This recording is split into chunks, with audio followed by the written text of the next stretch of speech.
Hi hello happy Sunday. First of all ఈరోజు మనం వేడివేడిగా చికెన్ దమ్ బిర్యానీ ఎలా చేయాలో చూద్దాం. ప్రతిసారి మా చెల్లి చేసి పెడుతున్నాను, బిల్డప్లో పడుతుంది. అందుకని ఈసారి నేనే చికెన్ దమ్ బిర్యానీ చేయబోతున్నాను. రండి, ఈరోజు ఎలా చేయాలో మీకు కూడా నేర్పిస్తాను. బ్యాచిలర్ బాబులు రండి, వచ్చేయండి. ఎలా చేస్తావు నేను చూస్తాను. ఫస్ట్ కడిగి పెట్టుకున్న చికెన్ అండ్ నెక్స్ట్ నానబెట్టుకున్న రైస్, నెయ్యి అండ్ బిర్యానీ ఆకులు, స్పైసెస్, కావాల్సిన మసాలాలు, ఉప్పు, కారం, పసుపు, చికెన్ మసాలా, దమ్ బిర్యానీ మసాలా, అలా మొత్తం. అదేవిధంగా పెరుగు, ఓకే, ఫ్రైడ్ ఆనియన్స్, మసాలా అదే అల్లం వెల్లుల్లి పేస్ట్, మిర్చి, కొత్తిమీర, పుదీనా. ఓకే, ఇవి ఫ్రెండ్స్ మనకు కావాల్సిన ఇంగ్రీడియంట్స్ మొత్తం. ఇప్పుడు మనం ఏం చేద్దామంటే ప్రాసెస్ స్టార్ట్ చేద్దాం. ముందుగా మనకి చికెన్కి సరిపడినంత కడాయి ఒకటి తీసుకోండి దగ్గర. ఇప్పుడు అందులో చికెన్ వేసేయండి.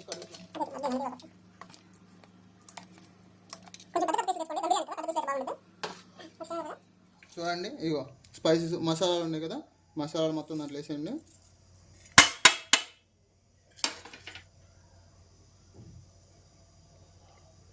అండ్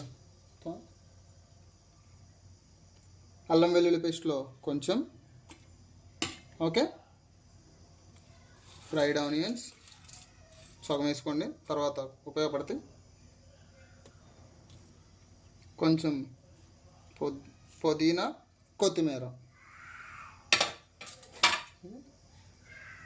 ఈ వరకు వేసుకోండి ఫ్రెండ్స్. వేసుకొని ఇదంతా బాగా కలిసేలాగా మిక్స్ చేసుకోండి. చూడండి, అన్నీ మిక్స్ చేసుకున్న తర్వాత తగినంత ఆయిల్ కూడా వేసుకొని బాగా మిక్స్ చేసుకోండి.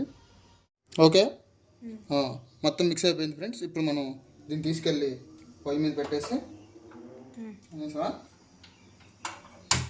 ఇప్పుడు మనం మిక్స్ చేసిన మసాలాని, చికెన్ని లో ఫ్లేమ్లో ఒక 15 మినిట్స్ ఉడకనివ్వండి బాగా. ఓకే, చికెన్ అయితే ఉడుకుతుంది, దమ్ రెడీ అయిపోతుంది. ఇప్పుడు మస్ట్ మనం ఖాళీగా ఉంటే బాగోదుగా, రండి దానికి కూడా పని ఉంది. ఇంకా అయిపోవాలి. దమ్ బిర్యానీ అంటే చాలా వారం ఉంది, మామూలు వారం కాదు అది. చూడండి, ఇప్పుడు ఒక గిన్నెలో వాటర్ తీసుకోండి. వాటర్ తీసుకొని సింగల్గా అందులో అల్లం వెల్లుల్లి పేస్ట్ అండ్ అదేవిధంగా బిర్యానీ స్పైసెస్ వేసి బాగా మిక్స్ చేయండి. మిక్స్ చేసి ఇప్పుడు స్టవ్ అంటే 2 ఉంటాయిగా, ఒకటి ఖాళీగా ఉన్నదని ఎందుకు వదిలేస్తాం, అది కూడా ఆన్ చేసుకొని ఈ మిక్స్ చేసి తీసుకొచ్చి దీని మీద పెట్టండి. పెట్టి ఆ నీళ్ళని బాగా తరలేయండి. అట్ట తరలాలంటే ఒంటి మీద పోసుకుంటే తోలు కూడా వచ్చేయాలి, అట్ట ఉండాలి. చూడండి ఫ్రెండ్స్, మనం అనుకున్న వీడికి తెరలే నీళ్ళు వచ్చేసినాయి. ఇప్పుడు ఇందులో మనం ఇందా నానబెట్టుకున్న బాస్మతి రైస్ ఏదైతే ఉందో, బాస్మతి రైస్ని నల్లగా దాంట్లో వేసేసుకోవాలి. ఓకే, ఇప్పుడు మనం రైస్ మొత్తం వేసేసుకున్నాం. వేసేసిన తర్వాత రైస్ని 70 to 80% దాకా. ఓకే, ఇప్పుడు ఫ్రెండ్స్, ఇప్పుడు మనం ముందుగా ఉడకబెట్టుకున్న రైస్ ఉంది కదా, ఆ రైస్ని దీంట్లో ఇలా వేసుకోండి నీట్గా.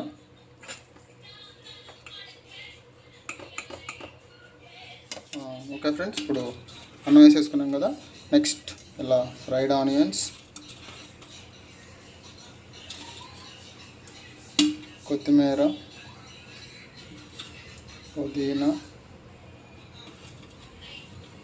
మీ దగ్గర ఉంటే, మేము ప్రస్తుతానికి పూర్ ఫ్రెండ్స్, మీరు రిచ్ అయితే బాదం పప్పు, జీడిపప్పు కూడా వేసుకోండి.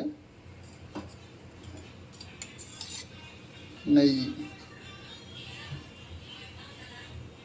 బిర్యానీ తిని అందరూ ఎందుకు లావ్ అవుతున్నారు తెలుసా? ఇట్లా నెయ్యి వస్తారు, తెగేస్తారు బయట, అందుకని తిని లావ్ అయిపోతున్నారు నాకులాగా. కదా, మూత పెట్టేసి లోపల ఆవిరి బయటికి పోకోకుండా కొంచెం బరువైన వస్తువు ఏదైనా పెట్టండి. పెట్టేసి ఒక 15 నిమిషాల నుంచి 20 నిమిషాల నాడు ఉడకనిస్తే వేడి దమ్ బిర్యానీ రెడీ.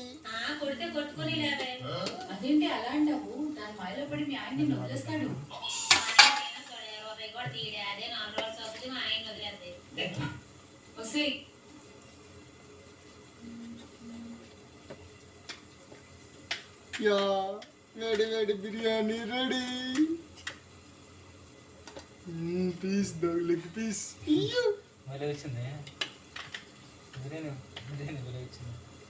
తిన్నాను ఫాస్ట్ తిన్నాను.